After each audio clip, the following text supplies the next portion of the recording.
Mother! How you doing? Bobby Dirkens here. Well, this video I'm going to preview probably the biggest game of the third real week of college football. Now, and I know the very first week we had games like Michigan, Notre Dame, and we had LSU and Miami. We had games like that. But I want to tell everybody signing on, thank you so much for saying hey there to me. Good to see you, may there to you. I want to preview the game, the big game that's going on, Auburn and LSU. Now, if any of y'all know anything about me, good to see all of you, and everybody saying, hey, Pigskin Pete, may there Pigskin, Caden, all of you, thank you for joining me, sure do appreciate it. So, Bowser Nation, hey there. So, anyway, let's talk about Auburn and LSU. Now, if anybody's watched any of my videos in the past, you have to know that I tell the truth. And if anybody wants to tell the truth, Auburn is schizophrenic. And LSU has pissed away a lot of talent over the years. I know right now, or some of you, you've never seen me before, you're getting on here looking at an Auburn LSU preview, and you see me with this and that in the background. I don't know if you can see my football helmet I got right there.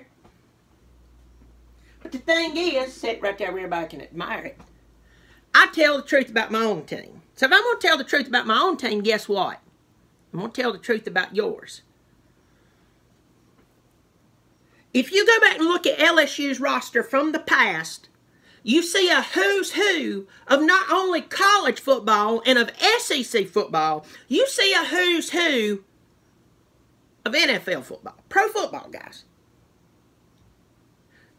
Also, if you go through Auburn and you look at some of the players who's played for them over the past 10 years, just 10 years. I know there's more than that. Bo Jackson, I think he was the greatest player to ever play there. It's a who's who. But LSU has pissed away a bunch of talent in the past. Go look at some of those teams that had Landry and Odell Beckham on it. Talented everywhere. And don't y'all go, well, Brandon Harris couldn't throw the ball. He was a 4-star recruit out of high school.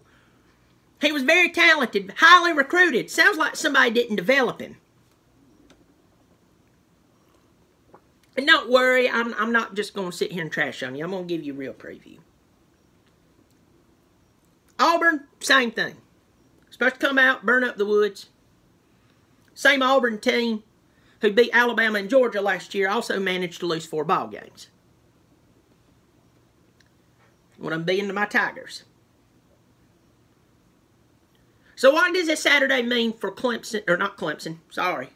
It means a lot for me. But anyway, what's the meaning of this Saturday for Auburn and LSU? Well, let me tell you where it's at for me and for those who's outside looking in. Is this, the win against Washington for Auburn was a hard-fought game. I sat and watched that game. Hard-fought game.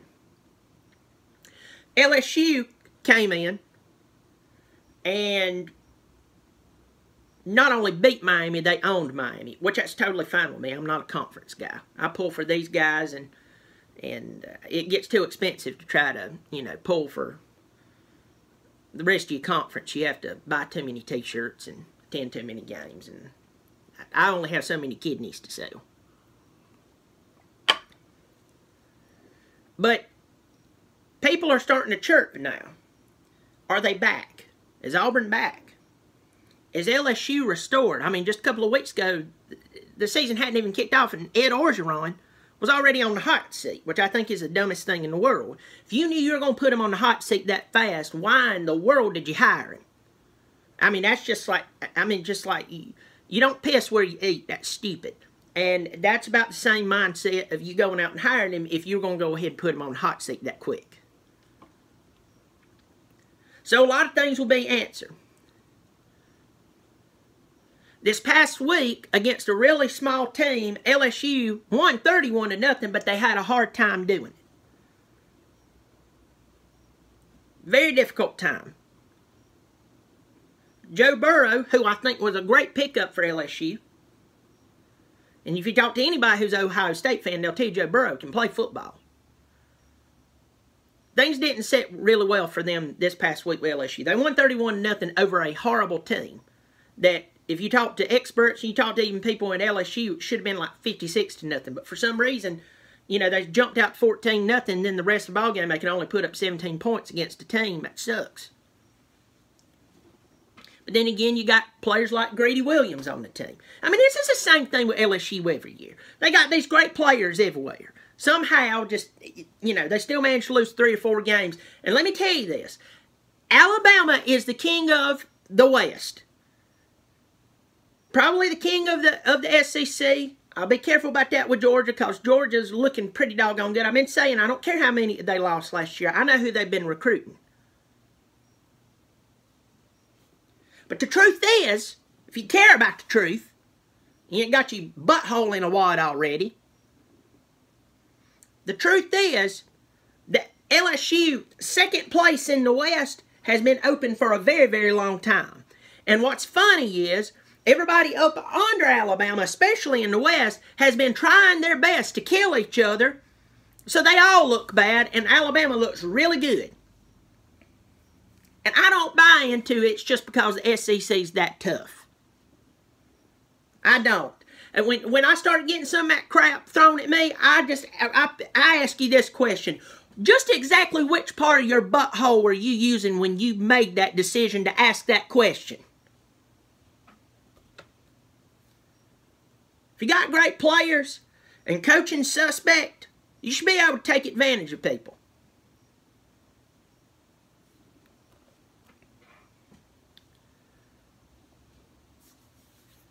Auburn, on the other hand, turn around, give an outrageous amount of money to Malzahn, and they lost 4 ball games last year. I'm not bombing him. I'm just saying I don't understand why they did it. They were already paying him well. Extend his contract.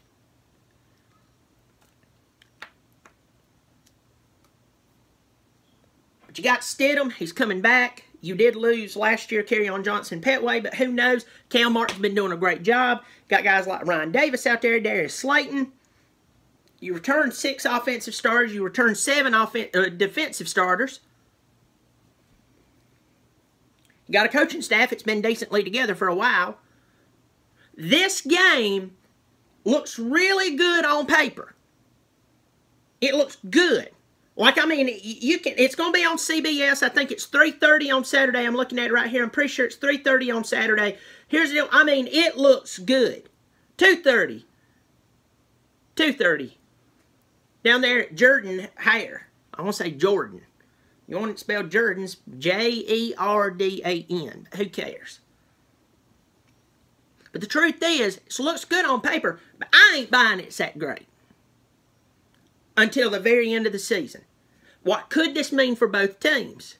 This could be the point to where one of them definitively says, we're actually here to play football every week. We're not going to go out and have a bad week against Ole Miss and lose in a couple of weeks after getting everybody else's hopes up, our fan base's hopes up. We're not going to go out and, I don't know, lose to Doo-Doo State in a couple of weeks and turn around and beat Georgia. We're not going to do that. We're going to be consistently win the games we're supposed to win and contend in the games to where it's you can flip a coin with the devil and figure out who you're going to beat, how you're going to beat them, and how you're going to play. And then in the big games that people say we can't win, we actually show up and fight hard, whether we win or not. That's how you... And I'm going to use an example of this. And I know you're going to get ACC's week and everything. I've done told you ACC's week. The big change with Clemson, and I know that they lost Syracuse last year, and I know they lost to Pittsburgh the year they went to the national championship. But one of the biggest changes that happened in Clemson is when they stopped this crap of where they beat Florida State but lose to Duke the next week.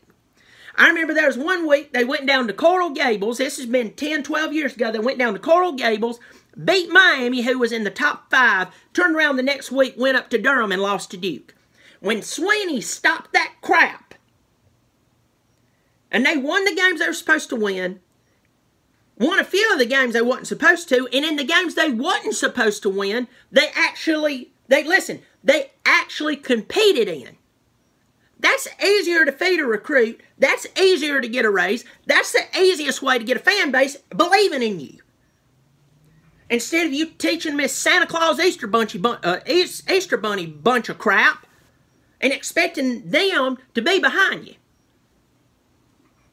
And that's the way these programs will be taken completely and totally serious as true contenders again. Because, I'm sorry, I don't have dementia. Just 2 weeks ago, you're ready to fire Ed Orgeron if he farted just wrong. So the question is, who do I think's going to win this game? It's at Auburn. I think where both teams are out right now, I'm leaning towards Auburn. I'm leaning towards Auburn winning this ball game. Because they just look like they have it a little more together right now. And the question is, no matter who wins or loses this ball game, question to you is, does their fan base turn on them? I mean, seriously, does their fan base turn on them like that? Does the hot seat get plugged back up? So, I'm going to write this. I wrote this song. And I have a special guest on it. Y'all forgive me. Hopefully this will work just right.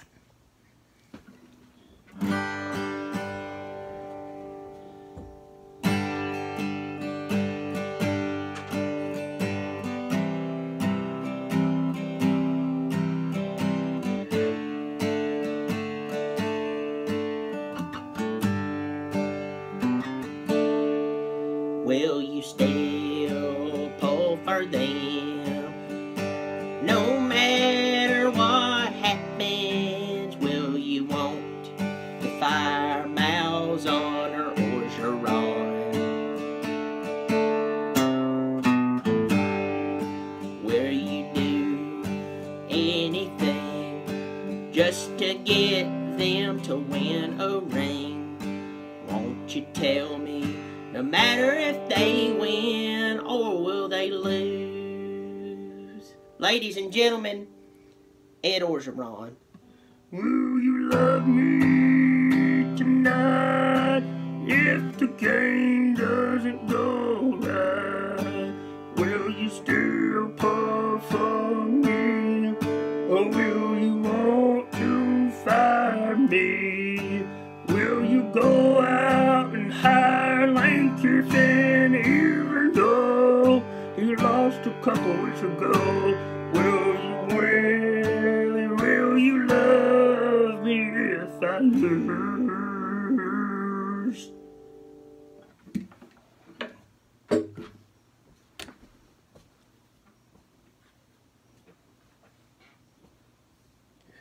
That's the question.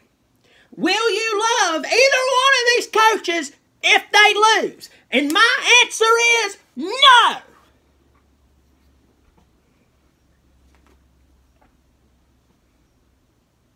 This past weekend, we saw Georgia go out and absolutely rip the ball sack off of the Gamecocks.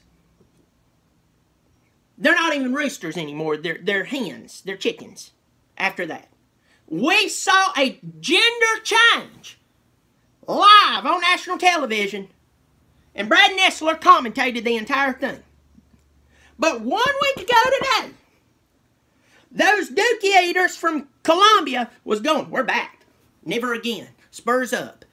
All gas, no brakes.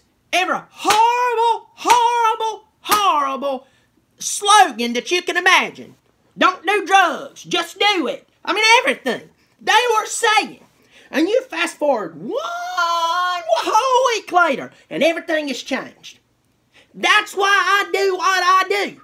To bring everybody out of this helium of a crazy dream that you may be in right now. You can go on and watch your major networks right now. You can get on there and they're going to have guys in $5,000 suits. They're going to be talking to players who's on there because they can't play the NFL anymore, and they're trying to make some money just so they can keep their pageant wife they've got when they were famous still up so she doesn't have an affair with the pole guy because they don't make as much money as they used to. And they're going to sit there and just for your entertainment, they're going to tell you anything. Just like a couple of weeks ago, it was said that South Carolina could possibly win the East. Against who? The blind children of Missouri? I know they weren't talking about Georgia. I told you all off season, in fact last week, that hell would have frost crystals on it and they would receive an invitation from the Winter Olympics Committee before they would beat Georgia. And I was right.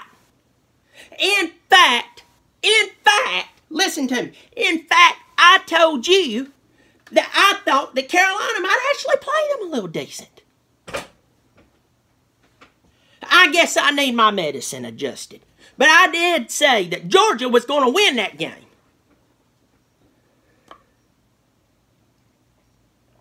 About to lose my voice.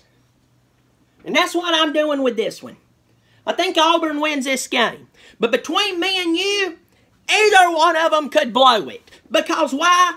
I don't believe in either team. They have talent. They have ability. They have the fan base. They have recruiting.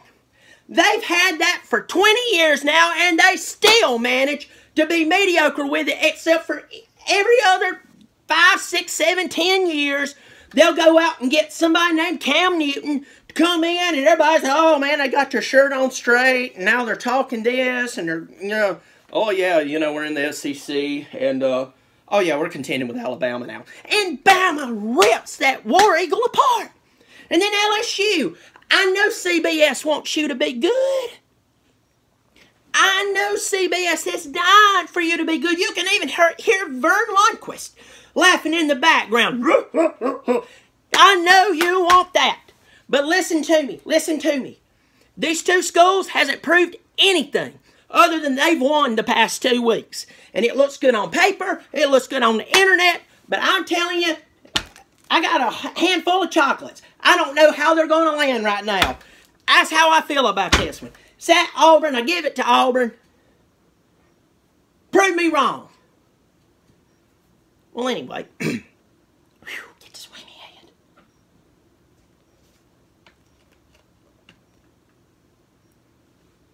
Thank you for joining me tonight. Hope you enjoyed my song. Hit the like button. If you're about to hit the dislike button because I was too truthful for you, I want you to go back in there to your little preschool you live in. Eat your little yogurt cup. Piss in your pants. And then after that, grow up, be a man, except what I just said was the truth. Hit the subscribe button, because this is good crap. Hit it. I'm also going to give a couple of shout-outs, because I think you're still watching. If they ain't, I still am. Going to give shout-outs. Go check out Pigskin Pete. If you don't know who Pigskin Pete is, you're missing out. Go check him out right now. Seriously. As soon as I'm done with, finish watching my video. As soon as you're done with this, go check him out, hit the sub button, and hit notifications so every time that joker goes on there, you can watch him live. I hadn't got to watch him as much recently. My work schedule's crazy. Me having to euthanize all those cats is just getting crazy. But, anyway, check him out. Check out Volunteer Roadshow. I appreciate all of y'all. Y'all be good. I'm going to have a couple more videos coming up this week. We'll be talking about my Tigers. Might even do one in a couple of days. But I got to go right now. Got to help my wife put down Bobby Jr. and Bobby Jr. Not like putting down like I put down the cats, the euthanization. I'm talking about just put them to bed. But anyway, y'all be good. Remember, I'm Bobby Dirkens. Find me on Twitter at BDirkens, D-I-R-K-E-N-S. You can also find me on Instagram at TheBobbyDirkens.